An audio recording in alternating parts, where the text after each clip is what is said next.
Ah, la liberté de se promener tranquille sans se faire harceler. Quel concept révolutionnaire. Mais bon, tant que la peur ne changera pas de camp et que la justice restera laxiste, eh bien nous aurons droit à ce genre de scène. C'est-à-dire des femmes qui se font suivre, harceler et toucher contre leur gré. Ouais, on commence bien les petites news actu, direction Twitous, hein. On va commencer, mais avant ça, petit like et commentaire pour le soutien. La force et le référencement, allez let's go, on est parti. Donc on a quoi?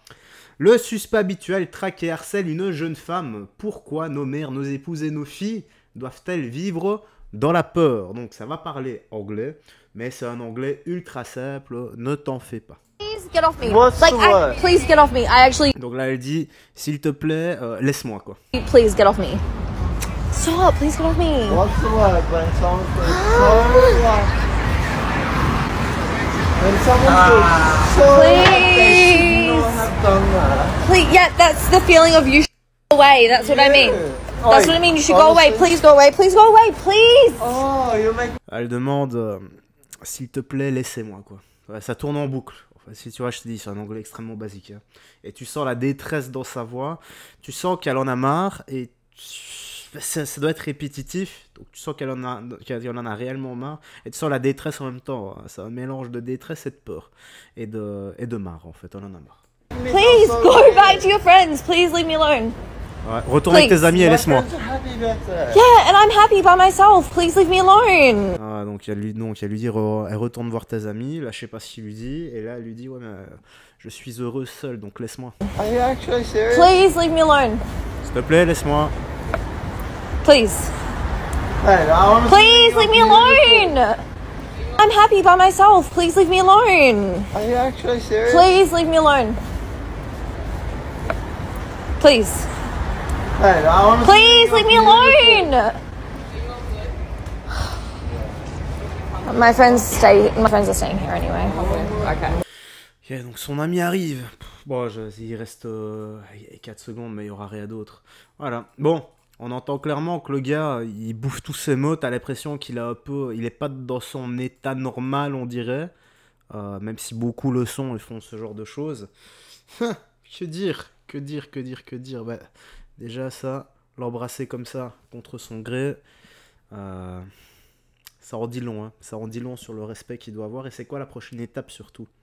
Imaginez un peu si elle se retrouve seule dans une rue un peu plus sombre où il n'y a personne à des centaines de mètres, voire des kilomètres. Qu'est-ce qui se passe? Quelle est la prochaine étape au-delà de ça?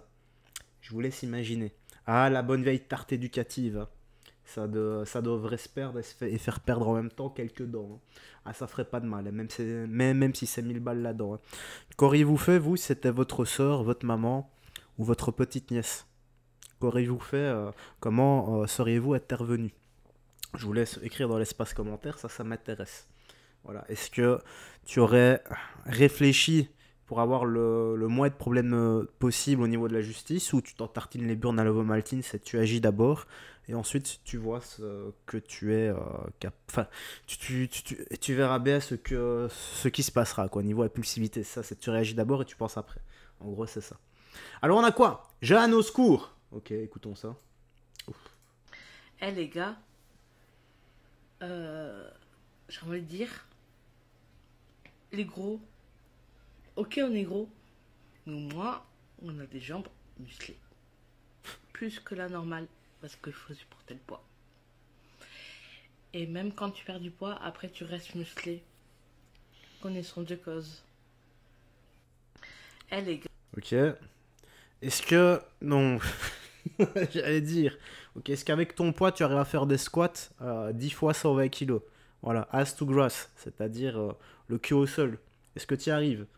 Parce que moi, oui.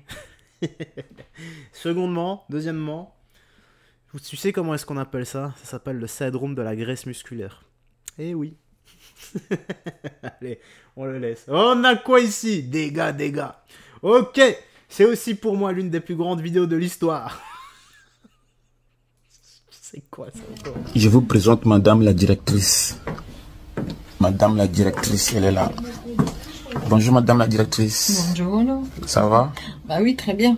Ça, c'est très exceptionnel, on est bien d'accord. Je suis vraiment d'accord. Il n'y en aura pas d'autres. C'est très gentil parce que je suis un garçon comique un peu qui vous fait rire. Oui, mais comique, ça suffit pas, faut qu'on bosse ensemble. On va bosser ensemble. Ne vous inquiétez pas. Voilà. Madame la directrice, dégâts. Non, elle est gentille.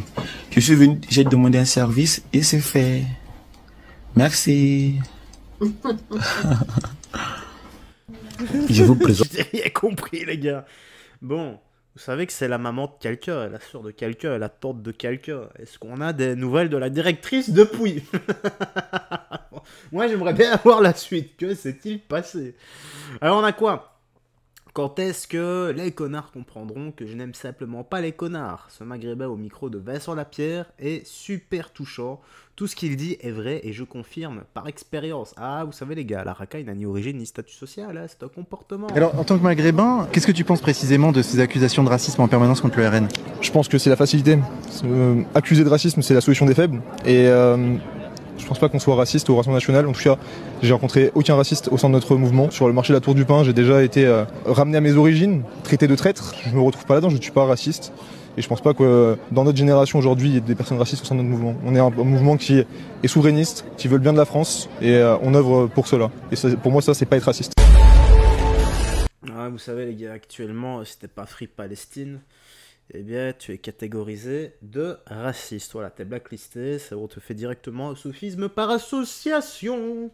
Allez, on va finir ici. Qu'est-ce que c'est donc? Ce n'est pas toi qui es complotiste, c'est eux qui veulent que tu ne poses jamais de questions. Écoutons ça. Parfois, il y a des gens qui me demandent si je suis complotiste. Et quand on me pose cette question, je suis en mode... je comprends pas la question. Je sais pas ce que ça veut dire, complotiste. Ça veut dire quoi? Est-ce que ça veut dire que parce qu'on se pose des questions sur le système dans lequel on vit? Oui, j'ai eu...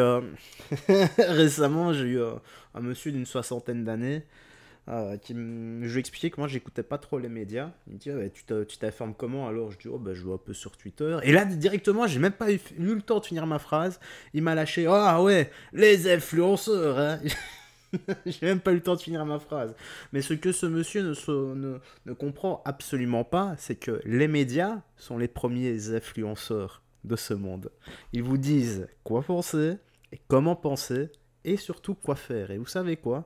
Leur but est d'engendrer une peur constante. Car quand vous avez peur, vous ne réfléchissez pas et vous suivez le troupeau. Retiens ça. Quand tu as peur, tu ne réfléchis pas, ou en tout cas tu réfléchis extrêmement mal. L'entretien de la peur, les guerres, les tessaucismes et les maladies. Et ça tourne en boucle.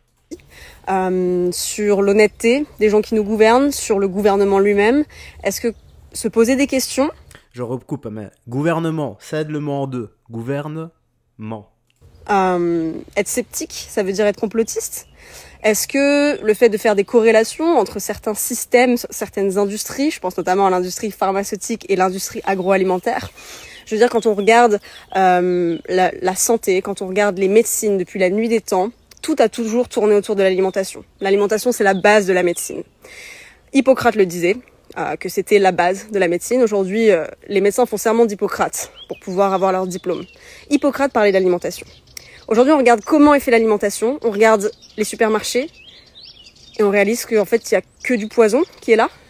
Et donc, on réalise que dans ces supermarchés, 70% des produits sont du poison. Et que quand avant, l'alimentation était notre première médecine à tous, elle est aujourd'hui la meilleure manière de s'empoisonner. Ouais. Et que face à tout ce poison qu'on ingère, on voit naître de nouvelles maladies. On voit les gens de plus en plus malades, avec des maladies chroniques. Et on se demande pourquoi. Et on a du coup l'industrie pharmaceutique face à tout ça qui arrive avec la pilule à prendre, le traitement à prendre, qui vous aidera à retrouver la santé. Mais quand on commence à observer le chiffre d'affaires que fait l'industrie pharmaceutique et l'industrie agroalimentaire, on remarque qu'elles font partie des industries qui génèrent le plus d'argent au monde, avec l'industrie de l'armement. Et donc forcément, on commence à se poser des questions. L'alimentation qui était à la base, la médecine, dans toutes les cultures du monde, est aujourd'hui devenue le poison premier. Et donc on voit toutes ces maladies émergentes. Et on remarque ensuite l'argent que fait l'industrie pharmaceutique sur les maladies, sur la maladie. Forcément, on se pose des questions. Et donc forcément, on finit par se poser des questions. Et d'ailleurs, je me demande personnellement comment on peut ne pas se poser de questions face à tout ça. Parce que les évidences, elles sont là. Et il y a tellement de gens qui sont en train de se réveiller, de réaliser.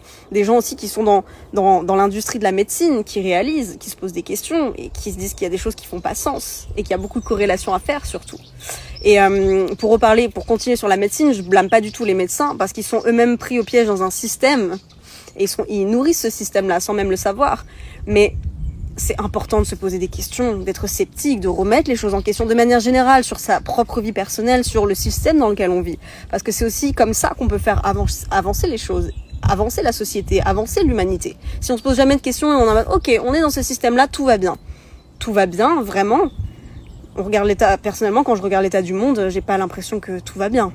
Donc c'est bien de pouvoir se poser toutes ces questions et se dire ok, qu'est-ce que j'ai envie de mettre en place pour un monde meilleur à mon échelle personnelle et aussi à l'échelle de l'humanité. Ce que je dis régulièrement, hein. Je ne peux pas changer le monde, mais je peux déjà essayer de changer mon propre monde. Très juste ce qu'elle dit, se poser des questions. C'est exactement ce que je dis régulièrement aux personnes qui disent ouais c'est des complotistes, etc. Je dis ah non, mais nous sommes en droit de se poser des questions et c'est parce que des gens se sont posés des questions dans le passé qu'on a su faire changer les choses et pointer du doigt la vérité qu'on nous cachait sur certains points, notamment des points sombres de notre histoire. Voilà. C'est une date avec un petit moustachu.